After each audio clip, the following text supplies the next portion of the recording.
Get Warrior Tough, Mental Training 101 with Andrew Wittman and Dutch Coleman. And now back to Andrew and Dutch. All right, I took a couple deep breaths. I'm trying to calm down, Dutch.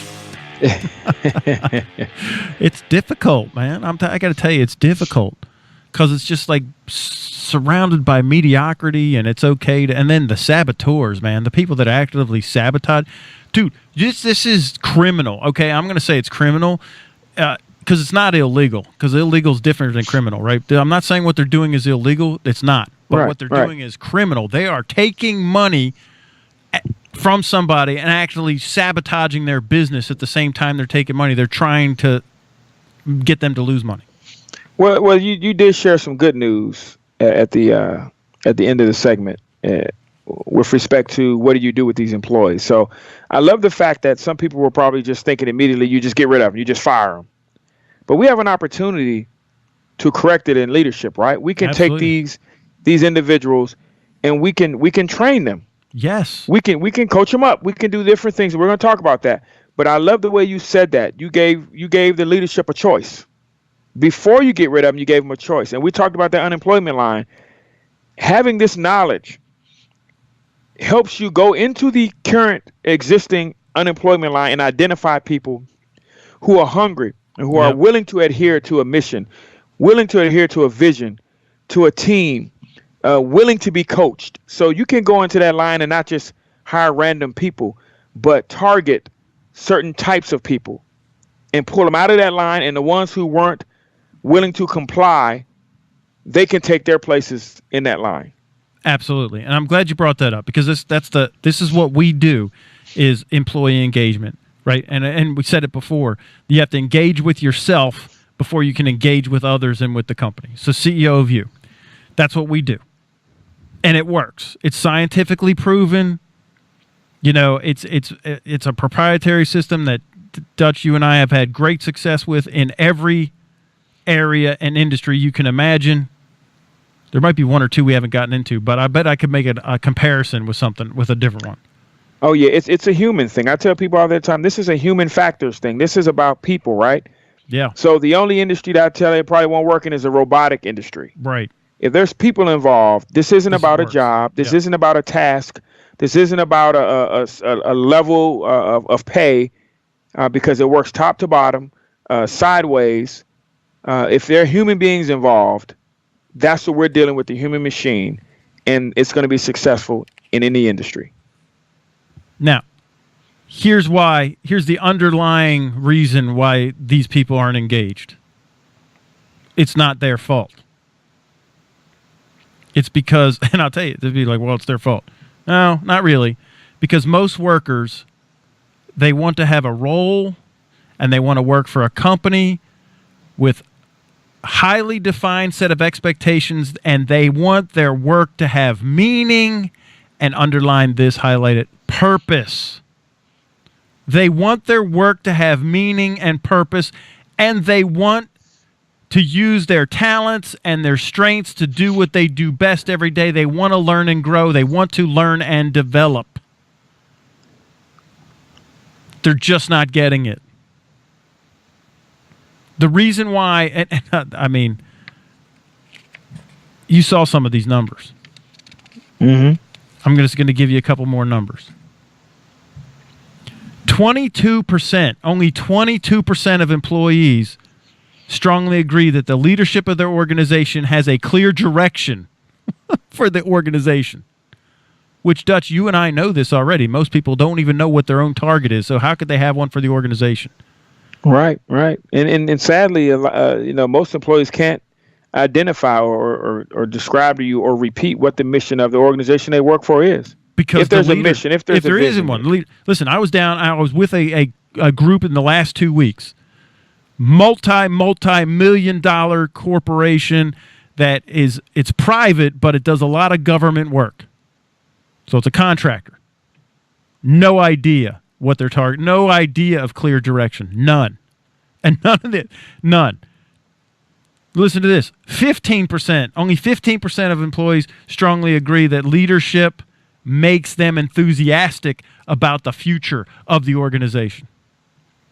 See, and back to our original statement, the practice of management, it doesn't work. If you're in leadership anywhere in that company, it ain't working.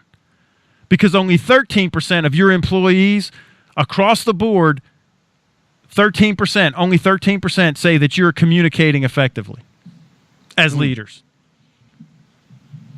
Now, I can hear some people saying that's on them. That's on, this and that. They went to college. They had this training. They had that training.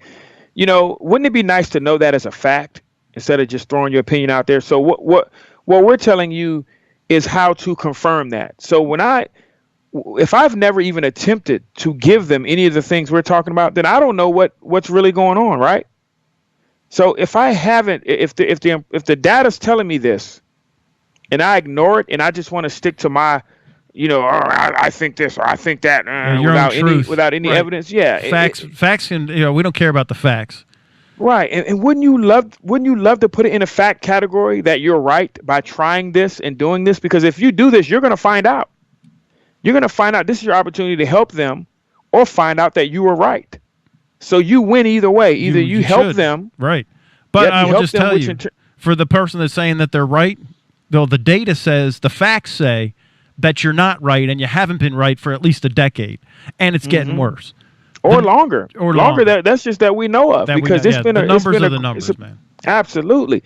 So the people who have been stubborn and remain stubborn, to me, are even another level stubborn, because they've been, along with these numbers, is an opportunity. Right. If you're stubborn about not trying to get your workers a clarity of the future and enthusiastic about the future and effectively communicate to them their purpose, if you're stubborn about they don't need that, guess what? I'm going to call you out. You are the saboteur now. Mm-hmm. You're one of the 6 saboteurs.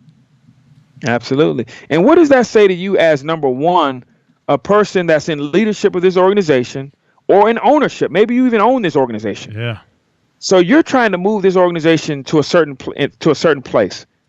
So you're effectively not trying to do that if you ignore these facts. The second thing you're doing is ignoring your place or your space as a human being, and what I consider to be everyone's mission is to help one another, right? So if I can identify that I can help people, help me, because the first part of that is help people. Right. If I can help people, which in turn help me, because the one way to help yourself is to help others, then who are you as a human being if you're not trying to help these people become better? And the facts show that what they need is to become better by your hand, with your help, is to become better. The effective communication, teaching them how to be engaged. And this is the interesting thing, because a lot of people in leaders, this is what's been going on for the last decade at least, Dutch, is that they've seen these studies. They say, oh, okay, well, I know we need to make our employees more happy. So they're chasing happiness. When you chase happiness, it's like chasing a bird. The bird flies away. So what you have is a culture of employee, happiness and satisfaction, where I give you perks and benefits like flex time. That'll make them be engaged. Oh, telecommuting, where they work from home 3 days a week. That'll make them more engaged.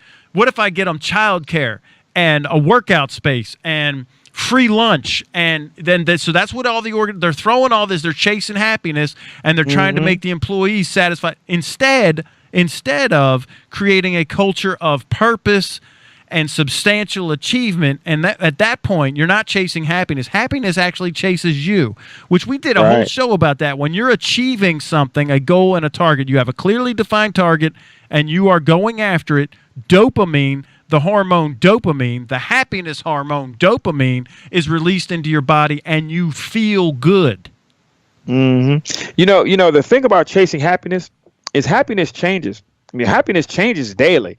You can put a blueberry pie up on a windowsill, and that smell goes by, and you're going to go chase it. You put an apple pie up and there's blowing the other, you're going to go chase the smell of that apple pie. What makes you happy can change as quickly as what direction the wind's blowing. You're talking about, remember, flex time was a popular thing.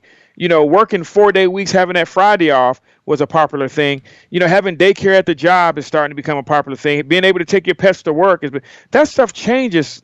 It's like a fad, right? Yeah. But if I build a structure that houses all happiness, so that my foundation and my community is built to house happiness, which is what we're talking about. Because effective communication goes across the board with anything through whatever changes. If I'm effectively communicating to you, you're going to always be happy because you're going to always understand exactly what's going on. That doesn't change with the win. And what, like you said, people have been chasing the wrong things instead of building a culture.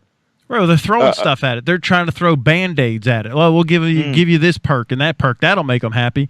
And then you'd be like, well, I don't know what it'll take to make you happy. Yeah, well, we do. It's right here in the numbers. It's a purpose and learning and development.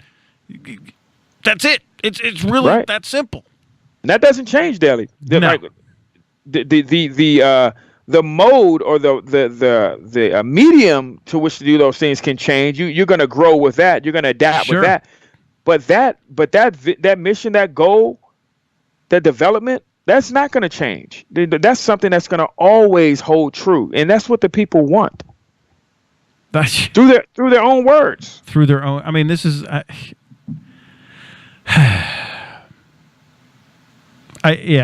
Stop chasing happiness.